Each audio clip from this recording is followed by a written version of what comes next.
with the media now scrutinizing former Trump officials for allegedly profiting off migrant children. Let's bring in Acting Director of Citizenship and Immigration Services, Ken Cuccinelli. Good to have you back with us tonight. Good to be with you, Shannon. Okay, so this is how the AP reports on it. It says a joint investigation by AP and Frontline finds the Trump administration has started shifting some of the caretaking of migrant children toward the private sector and contractors instead of the largely religious-based nonprofit grantees that have been long cared for the kids. What is the change about?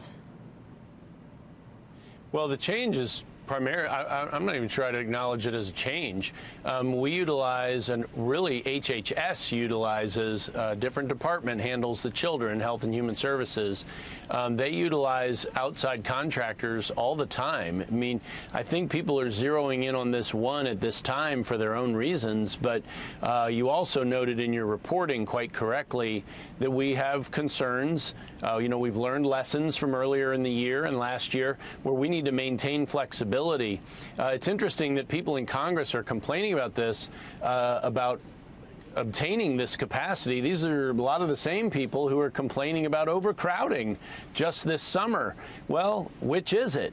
Congress has not taken the steps to provide these facilities. If they don't like the private sector providing these facilities, then they should get ICE and HHS the resources they need to take care of this themselves. Well, but we need to maintain the flexibility as the numbers go up and down to be able to either house these children and adults on the adult side, or to draw down our resources when that's appropriate. Yeah, well, speaking of resources, Congressman Mark Pocan, who is a Democrat, tweets this. This is a big deal. Today we found out 1,200 empty beds in the Homestead Detention Center cost us $720,000 a day. Why are we bankrolling the pockets of a private company for running an empty facility? The American people deserve answers at Real Donald Trump. I mean, $720,000 a day sounds like a lot if we're just maintaining it just in case. Right. Well, remember, Shannon, we are still at crisis number levels at the border, even though the numbers have come way down over the last 3 months. Just look at the August numbers, the last published numbers, 64,000 apprehensions. Except for 2019, where it's been much worse, that month is higher than every single other month for the last 7 years, except 2 in 7 years, Shannon.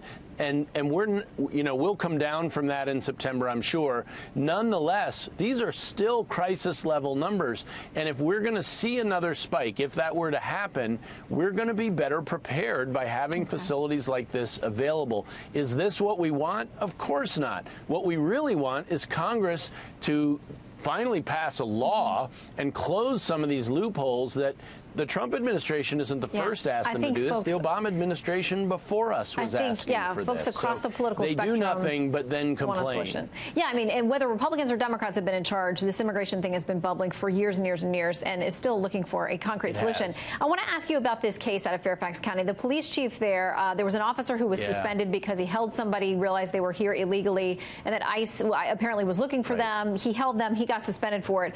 The police chief there is saying no one should have the perception that FCPD, the police department, is acting as a civil immigration agent for ICE. This matter damages our reputation and the longstanding policy that I've stated many times that our officers shall not act as immigration agents. We understand he is now back on the job. Yeah, well, the pathetic thing here is that Virginia's premier law enforcement agency, and for people watching, Fairfax County is far and away the largest locality in Virginia. It's right outside of Washington, D.C. It is quite wealthy. They have high standards for their police officers, and they spend a lot of money training. So it's a very high-quality force, and yet it has been subjugated to these politicized diktats coming from a left-wing governing body. And it's very sad to see this kind of punishment of an individual officer for really just doing what the officer presumed to be the right thing, identifying a fugitive from federal justice to federal law enforcement officials. I mean, that this is a negative is a sad, sad commentary on the Fairfax County Police Department's complete politicization of law enforcement. And it really is historically nearly unheard of. I can only think of one other example in American history where you've had this kind of lack of cooperation between state, local, and federal law enforcement and this kind of politicization. It really harms officer safety. It puts it leaves more criminals in communities and so makes communities less safe, all while failing to enforce the law. It's incredible that law enforcement agents are doing this. Our men and women out there on the front lines serving as first responders and officers have a lot of difficulties with their jobs. We appreciate them. He is back. We absolutely do. Okay, Acting Director of Citizenship and Immigration Good to be with you. Enforcement, Ken Cuccinelli. Great to have you. Thank you.